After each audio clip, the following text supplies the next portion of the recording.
আজ আমরা বাংলা সাহিত্যের অন্যতম শক্তিশালী একটা ভূমিকম্পের কেন্দ্রে প্রবেশ করব ১৯২১ সালের ডিসেম্বরে লেখা কাজী নজরুল ইসলামের অমর সৃষ্টি বিদ্রোহী।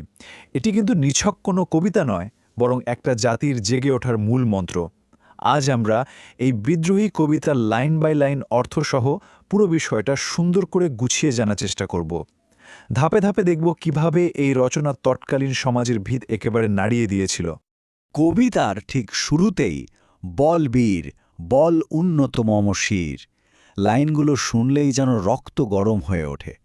মনে হয় যেন একটা কুচকাওয়াজের ছন্দ, একটা অদম্য শক্তির আস্ফালন। এর ভেতরের অর্থটা কিন্তু অনেক গভীর। এখানে পরাধীন শোষিত প্রতিটি মানুষকে একদম বুক চিতিয়ে মাথা উঁচু করে দাঁড়ানোর একটা ডাক দেওয়া হয়েছে। আত্মমর্যাদাবোধের এমন অবিশ্বাস্য একটা বিস্ফোরণ, যা মুহূর্তের মধ্যে শিরায় শিরায় আগুন ধরিয়ে দেয়। এখন এই কবিতাটা সেই সময়ের সমাজে ঠিক কতটা ধাক্কা দিয়েছিল, একটু পেছনের ইতিহাসটা যদি দেখি, প্রায় ১০০ বছর ধরে ইংরেজ শাসনে বাংলা কবিতার একটা খুব মসৃণ অভিজাত ধারা তৈরি হয়েছিল। বিদ্রোহী এসে সেই ধারাকে একদম সজোরে ভেঙে চুরমার করে দিল। কবিতাকে ড্রয়িং রুমের আভিজাত্য থেকে টেনে নামানো হলো মাঠে ময়দানে, সাধারণ মানুষের কোলাহলের ঠিক মাঝখানে। বিদ্রোহী আসলে কে? ঠিক এই জায়গাতেই খুব স্বাভাবিকভাবে এই প্রশ্নটা মাথায় আসে। কবিতায় বারবার যে আমি শব্দটা ব্যবহার করা হয়েছে, সেই আমি দিয়ে আসলে কাকে বোঝানো হচ্ছে? চলুন এর পেছনের মনস্তত্ত্বটা একটু ঘুরে দেখি। আমি হল প্রবল আত্মবিশ্বাসের প্রতীক এবং এক প্রেরণা শক্তি বা মোটিভেশনাল ফোর্স, যা বিশ্বের সমস্ত শোষিত মানুষের সম্মিলিত চেতনার রূপ। একটু বিশ্লেষণ করলে বোঝা যায়, এই আমি কিন্তু শুধু কবি নিজে নন, বরং আমাদের সবার মনের ভেতরের যে শক্তিটা ঘুমিয়ে আছে তাকে জাগিয়ে তোলার একটা প্রতীক হল এই আমি। এটা হচ্ছে পৃথিবীর সব বঞ্চিত মানুষের একটা সম্মিলিত কণ্ঠস্বর। ত্রিমাত্রিক বিদ্রোহী চেতনা, অসত্য, অন্যায় ও অমঙ্গলের বিরুদ্ধে, স্বদেশের মুক্তির জন্য ঔপনিবেশিক শক্তির বিরুদ্ধে, এবং শৃঙ্খলপরা আমিত্ব বা আত্মাকে মুক্ত করার লক্ষ্যে এই বিদ্রোহী সত্তার আসলে মূল টার্গেট ছিল তিনটা। প্রথমত, সমাজের যত অসত্য আর অন্যায় আছে তার বিরুদ্ধে লড়াই। দ্বিতীয়ত, দেশকে স্বাধীন করার জন্য ঔপনিবেশিক শক্তির বিরুদ্ধে চূড়ান্ত হুঙ্কার। আর তৃতীয়ত, নিজের শৃঙ্খলপরা মনটাকে মুক্ত করার তীব্র আকাঙ্ক্ষা, মানে আর্থসামাজিক বৈষম্য দূর করার জন্যই চারপাশ থেকে এই বহুমুখী আক্রমণ। পৌরাণিক রূপক এবং শব্দের ব্যবহার।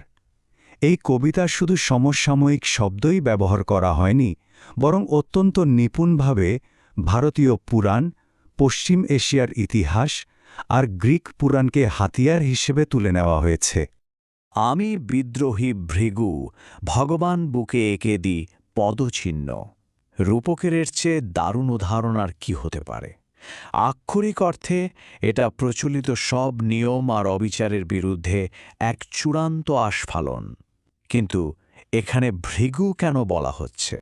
ভৃগু হলেন সেই পৌরাণিক ঋষি যিনি ভগবানের বুকে পদাঘাত করেছিলেন। এটি চরম অবাধ্যতা এবং মানব ধর্ম প্রতিষ্ঠার দৃঢ় সংকল্পের প্রতীক। পুরাণ মতে ভৃগু চরম একটা ধৃষ্টতা দেখিয়েছিলেন মহাজাগতিক অন্যায় আর অন্ধবিশ্বাসের বিরুদ্ধে। এর মানে হল, সত্য আর মানব ধর্ম প্রতিষ্ঠার জন্য বিদ্রোহী যে কোনো সর্বোচ্চ ক্ষমতার বিরুদ্ধে দাঁড়াতেও এক বিন্দু দ্বিধা করবেন না।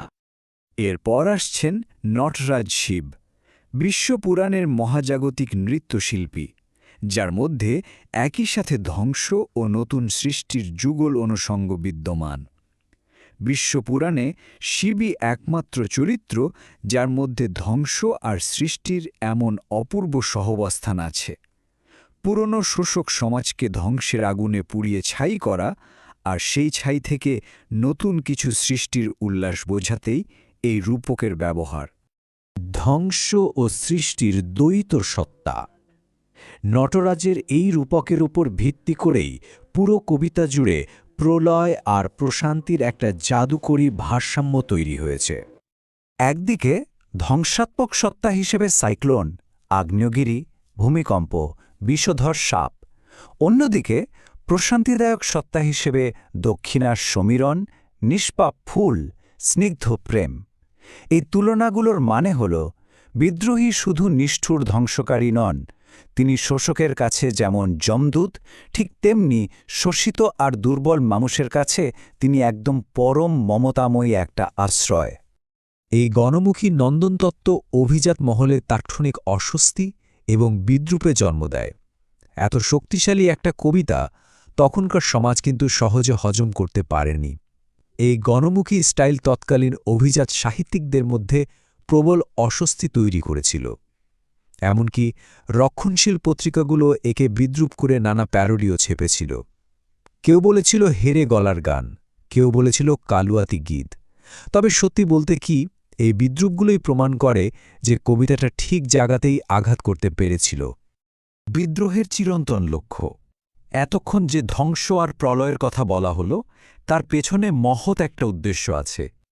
চূড়ান্ত উদ্দেশ্য হল বিশ্বব্যাপী শান্তি, সাম্য প্রতিষ্ঠা এবং শোষণের সম্পূর্ণ অবসান। ঔপনিবেশিক কাঠামো গুড়িয়ে দেওয়াটাই কিন্তু শেষ কথা নয়, বরং এটা একটা শোষণমুক্ত মানবিক বিশ্ব গড়ার প্রথম ধাপ মাত্র। আসলে বিদ্রোহী মানুষটা ভেতরে ভেতরে একদম শান্তিকামী।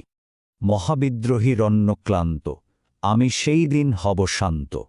এতক্ষণ সারা বিশ্ব কাঁপিয়ে বেড়ানোর পর বিদ্রোহী এখানে এসে একটা চূড়ান্ত শপথ নিচ্ছেন। একটা বিশেষ শর্ত পূরণ হলেই কেবল অস্ত্র নামিয়ে রাখা হবে।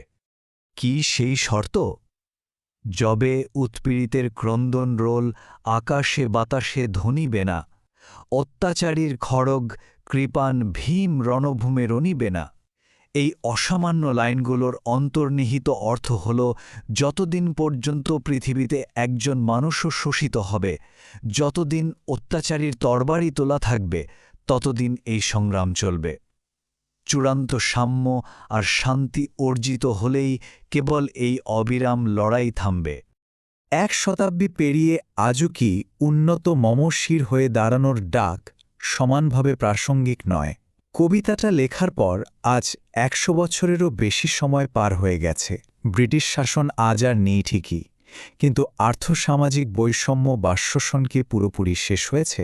আজও যখন চারপাশে উৎপীড়িতের কান্না শোনা যায়, তখন মাথা উঁচু করে এই উন্নত শির হয়ে দাঁড়ানোর ডাক কি আজকের দিনেও একটা অপরিহার্য শক্তি নয়?